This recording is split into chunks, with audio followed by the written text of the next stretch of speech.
की भारतीय जनता पार्टीच्या संघटनेच्या जीवावर कोणताही निवडणूक, कोणताही उमेदवार सहजरित्या निवडणूक पार करू शकतो, विजयाच्या टप्प्यापर्यंत नक्की जाऊ शकतो, याची मला खात्री आहे. लोक हे 100% बदल करण्याच्या मानसिकतेत आहेत आणि हा बदल ह्यावेळेला होणारच आहे. त्यात कुठलीही तीळ मात्र शंका बाळगायची गरज नाही. निवडणुकीच्या पूर्वी 8-10 दिवस आणि निवडणुकीनंतर 1-2 दिवस याच्या पलीकडे कधी व्यक्तिगत वैयक्तित्व म्हणून चालत नाहीत. हातात हात घालून काम करणारी लोक आहेत. मग अशा परिस्थितीमध्ये रहमतपूरमध्ये ऐक्य टिकून ठेवणे हा एक आमचं मूळ संकल्पना असेल. आम्ही जे काम करतो त्याच्यामध्ये 90% समाजकार्य असतं आणि 10% राजकारण असतं. नमस्कार. नमस्ते. दैनिक प्रभात आणि डिजिटल प्रभातच्या वतीनं मी आपणा सर्वांचं स्वागत करतो. आज आपण रहमतपूरमध्ये आहोत आणि रहमतपूर नगरपालिकेच्या निवडणूक रिंगणात निलेश माने हे भारतीय जनता पक्षाचे उमेदवार आहेत आणि त्यांच्या पत्नी सौ वैशाली माने या रहमतपूरच्या नगराध्यक्षपदाच्या उमेदवार आहेत. या निलेश माने यांच्या घराला राजकीय वारसा आहे. त्यांचे वडील संपतराव माने हे या रहमतपूरचे नगराध्यक्ष होते आणि त्यामुळं त्यांच्या नसानसात रहमतपूरच्या विकासाविषयीचं रक्त भरलेलं आहे. आणि गेल्या पंचवार्षिकमध्ये सुद्धा त्यांनी विरोधकाची भूमिका केली असली तरी विकासाच्या दृष्टीने त्यांनी अनेकदा प्रयत्न केलेले आहेत आणि खूप चांगल्या पद्धतीने त्यांनी रहमतपूरच्या जनतेसमोर जाण्याचा प्रयत्न आत्ता या निमित्तानं केलेला आहे. भारतीय जनता पक्ष आणि त्यांचे मित्रपक्ष यांच्या वतीनं ते या निवडणूक रिंगणात आहेत. ते स्वतःसाठी आणि त्यांच्या पत्नींसाठी प्रचारामध्ये मग्न आहेत. तर या वेळेला तुम्ही जी निवडणूक लढवत आहे तर त्यामागची नेमकी भूमिका काय आहे? निवडणूक ही दर 5 वर्षांनी येतच असते. ह्यावेळेला निवडणूक 9 वर्षानंतर आलेली आहे.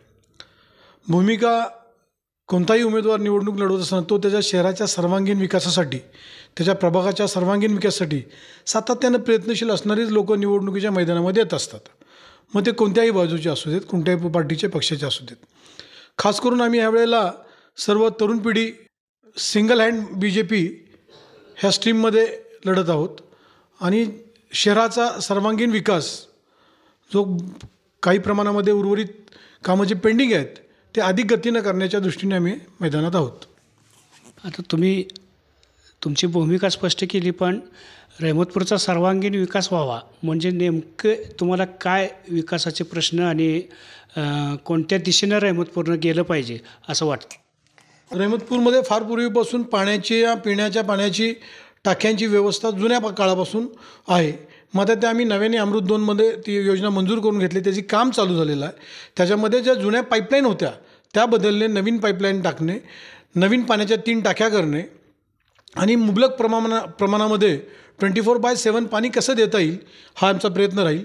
तसंच शहरामध्ये सांडपाणी, ड्रेनेज वॉटर हे आत्ता डायरेक्टली नदीमध्ये किंवा ओढ्यामध्ये सोडलं जातं आहे. तसं न करता ते STPला नेऊन एकत्रित कलेक्ट करून STPला नेऊन फिल्टर करून स्वच्छ पाणी पुन्हा नदीमध्ये सोडलं पाहिजे, हा एक आमचा प्रयत्न आहे. आणि शहरामध्ये आता म्हणजे आम्हाला असं वाटतं तरुणीला वायफायची गरज आहे. लायब्ररीमध्ये वाचन करत असताना किंवा वेगळा अभ्यास करत असताना वायफाय सगळीकडे उपलब्ध करून देणे हा एक आमचा मानस राहील.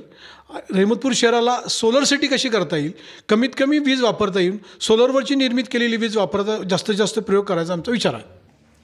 काही वर्षांपूर्वी एक रहमतपूर रोल मॉडेल शहर व्हावं असं प्रयत्न झाले होते. त्यावेळेला कदाचित तुम्ही त्या प्रक्रियेमध्ये असाल, म्हणजे त्या बाजूनं असाल किंवा त्या शहर चांगलं व्हावं या भूमिकेतनं तुम्ही ते पाहिलंही असावं काय आहे नेमकं.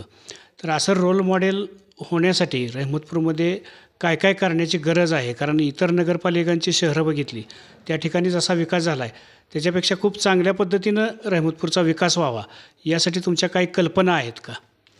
मुळात रहमतपूर शहरातली नगरपरिषद ही 1853 आहे. सर्वात जुनी नगरपरिषद आहे. शहरामध्ये 4 शिक्षण संस्था आहेत. शहराला वैचारिक बैठक आहे, सांस्कृतिक वारसा आहे आणि शहर एक चांगल्या पद्धतीनं राजकारणाव्यतिरिक्त म्हणजे शहरामधले कोणत्याही पार्ट्या, कोणत्याही पक्ष, कोणीही लोक निवडणुकीच्या पूर्वी 8-10 दिवस आणि निवडणुकीनंतर 1-2 दिवस याच्या पलीकडे कधी व्यक्तिगत वैयक्तित्व म्हणून चालत नाहीत. हातात हात घालून काम करणारी लोक आहेत. मग अशा परिस्थितीमध्ये रहमतपूरमध्ये ऐक्य टिकून ठेवणे हा एक आमचं मूळ संकल्पना असेल. शहराच्या तरुणाईच्या हाताला कशा प्रकारे काम देता येईल स्मॉल स्केल इंडस्ट्रीजमध्ये काय करता येईल हा एक प्रयोग आम्ही करू इच्छितो आणि अनेक छोटी मोठी विकास कामं जी पेंडिंग आहेत त्याच्यावर आम्ही कॉन्सन्ट्रेट करून पुढे जाऊ. तुम्ही आत्ता म्हणाला की रहमतपूरला एक चांगला इतिहास आहे, सामाजिक सांस्कृतिक क्षेत्रात नेहमीच रहमतपूरचं काम राहिलेलं आहे. तर इथून देशपांडे, अण्णा देशपांडेंसारखं व्यक्तिमत्व होतं किंवा राजेंद्र शेंडेंसारखे शास्त्रज्ञ आहेत ते रहमतपूरमधले आहेत आणि त्यामुळं अधूनमधून सांस्कृतिक साहित्यिक कार्यक्रमही इथं होत असतात. विशेषतः वसंत कानेटकर असतील किंवा कवी गिरीश असतील हे साहित्यिक रहमतपूरचे आणि त्यामुळं साहित्यिक सांस्कृतिक हे भौतिक विकास जो आहे तो एका बाजूने करण्याचा तुम्ही पाठपुरावा निश्चित कराल त्याच्याबद्दल खात्री आहे. पण सर्वांगीण विकास करताना साहित्यिक आणि सांस्कृतिक विकासासाठी आणि इथली पिढी सुसंस्कृत होण्यासाठी असं काय तुमच्या उपक्रमामध्ये आहे का? हल्ली आपण पाहत असाल तर वाचन संस्कृती लूप होत चाललेली आहे. लोकांना वाचनासाठी प्रवृत्त करू. रहमतपूर नगर परिषदेचं एक वाचनालय इथं आहे. त्या वाचनालयामध्ये जादाची मदत करून अधिकची पुस्तकं, अधिकचे मार्गदर्शन केंद्र, MPSC UPSC करणारी जी मुलं आमच्या इथे स्टडी करत आहेत त्यांना अजून जादा कसं मटेरियल देता येईल त्यासाठी आम्ही कार्यरत राहू. तसेच शहरामध्ये आत्ता माझ्या माहितीप्रमाणे तबला क्लासेस चालू आहेत, पेटी क्लासेस चालू आहेत, भरतनाट्यमच्या क्लासेस चालू आहेत. त्या सर्व लोकांना आम्ही प्रोत्साहित करू आणि जादा मदत करून तरुणाई किंवा नवीन पिढी त्या कला क्रीडेकडे कशी वळेल त्याचा आम्ही जास्तीत जास्त प्रयत्न करू. या सर्वांवर तुम्ही स्वतः निवडणूक लढवताय आणि तुमच्या पत्नीही या नगराध्यक्षपदाच्या रिंगणात आहेत. तर त्यांना नगराध्यक्षपदाची संधी आपण दिलीत आणि भारतीय जनता पक्षानंही त्यांना उमेदवारी दिली. तर या तुमच्या संयुक्त कामगिरीचा लाभ रहमतपूरला कसा होईल? गेल्या अनेक वर्षापासून माझं कुटुंब समाजकार्यामध्ये अग्रेसर आहे. आम्ही सगळी मंडळी, आमच्याबरोबर असणारी सर्व मंडळी, आम्ही जे काम करतो त्याच्यामध्ये 90% समाजकार्य असतं आणि 10% राजकारण असतं. मग समाजकार्य करत असताना जे जे करावं लागतं ते आम्ही सगळे करत असतोच. मी, माझी अख्खी टीम, आमच्या पार्टीच्या नेत्या आदरणीय चित्रलेखा माणिकदम ताईसाहेब, आमच्याबरोबर असणारे आमचं ज्यांना पॅडबळ आहे ते आमचे आमदार मनोजदादा घोरपडे, आमचे नेते राज्याचे ग्रामविकास मंत्री नामदार जयकुमारजी गोरेसाहेब, ह्यांनी सगळ्यांनी आम्हाला एक ट्रॅक आखून दिलेला आहे. त्या ट्रॅकवर आम्ही सगळी आमची टीम काम करत राहील. आणि निवडणूक आले म्हणून काम करणं हे उचित नाही. आम्ही सातत्यात काम करणारे लोक आहे आणि त्या निमित्ताने निवडणुकी आमची अशीच निघून जाईल, पॉझिटिव्हली निघून जाईल याची मला खात्री आहे. आत्तापर्यंतच्या निवडणुका आघाड्यांच्या माध्यमातून होत होत्या आणि ही पहिलीच वेळ अशी आहे की जवळजवळ सगळीकडं पक्षांच्या माध्यमातून पक्षाच्या चिन्हावर निवडणुका होतात. त्याचा तुम्हाला फायदा होईल कसं वाटते? भारतीय जनता पक्ष त्याच्या चिन्हावर तुम्ही सगळेजण लढताय तर त्याचा तुम्हाला फायदा होईल किंवा काय? देश पातळीपासून राज्य पातळीपर्यंत हा पक्ष आहे आणि ते असं म्हणतात गल्लीपासून दिल्लीपर्यंत सत्ता असली तर खूप फायदा होतो. तर त्या दृष्टीनं तुम्हाला काय वाटतं? सर, आपण बघाल तर भारतीय जनता पक्ष आणि भारतीय जनता पक्षाची संघटना ही 24 तास कार्यरत असते. म्हणजे दर 8 दिवसाला पक्षाकडून वेगवेगळे प्रोग्राम्स येत असतात. खाली ते प्रोग्राम राबवण्यासाठी प्रचंड प्रेशर क्रिएट केलेलं असतं. मग प्रत्येक बूथ कमिटी असते. प्रत्येक बूथ कमिटीला ते 24/7 काही ना काहीतरी रोज दिवसातले 2 तास काहीतरी पक्षासाठी, संघटनेसाठी काम दिलेलं असतं. मग अशा पक्षामध्ये आपण जेव्हा उमेदवार म्हणून काम करतो आहे तर मी तुम्हाला अगदी खात्रीपूर्वक सांगतो की भारतीय जनता पार्टीच्या संघटनेच्या जीवावर कोणताही निवडणूक, कोणताही उमेदवार सहजरित्या निवडणूक पार करू शकतो, विजयाच्या टप्प्यापर्यंत नक्की जाऊ शकतो याची मला खात्री आहे. गेल्या अनेक वर्षापासून रहमतपूरमधली सत्ता एकवटलेली आहे एकाच ठिकाणी. तर तुम्ही प्रचार करताना तुम्हाला लोकांमधून त्याविषयीची काय नाराजी किंवा काय असं जाणवतं का? लोक हे 100% बदल करण्याच्या मानसिकतेत आहेत आणि हा बदल ह्यावेळेला होणारच आहे. त्यात कुठलीही तीळ मात्र शंका बाळगायची गरज नाही. सर्व निवडणूक ही लोकांनी हातात घेतलेली निवडणूक आहे.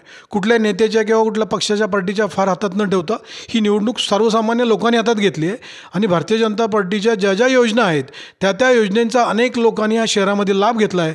घरकुल असेल, प्रधानमंत्री आवास योजना असेल, परत पेन्शन योजना असतील, अन्नधान्य सुरक्षा योजना, सगळ्या योजनांचा लाभ ह्या जनतेला मिळालेला आहे. त्यामुळे ही निवडणूक जनतेने हातात घेतलेली आहे आणि कुणीही काही म्हणलं तरी भारतीय जनता पक्षाच्या चिन्हावर उमेदवार असलेले सर्वच्या सर्व 21 उमेदवार प्रचंड मतांनी निवडून येणार आहेत याची मला 100% खात्री आहे. म्हणजे या निवडणुकीत परिवर्तन होणार आणि परिवर्तन झाल्यावर 5 वर्षानंतर रहमतपूरचं परिवर्तन होईल असा विश्वास तुम्हाला आहे का? ह्या निवडणुकीमध्ये परिवर्तन हे अटळ आहे. परिवर्तन झाल्यानंतर जी जबाबदारी पडणार आहे ती जबाबदारी पेलण्याची क्षमता आणि कुवत असणारे सगळे आम्ही लोक आहोत. आमच्याबरोबरचे सगळे आमचे सहकारी आहोत. येणाऱ्या 5 वर्षाच्या काळामध्ये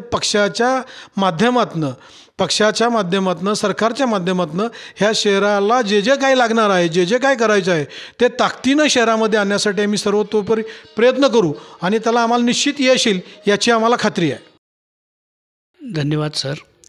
आपण खूप मनमोकळेपणानं आपली मतं व्यक्त केलीत. दैनिक प्रभात परिवार आणि डिजिटल प्रभातचा परिवार यांच्या वतीनं मी आपणाला पुन्हा एकदा मनापासून शुभेच्छा देतो आणि पुढील सर्व कारकिर्दीत आपली यशस्वी व्हावो अशा शुभेच्छा देऊन थांबतो. धन्यवाद.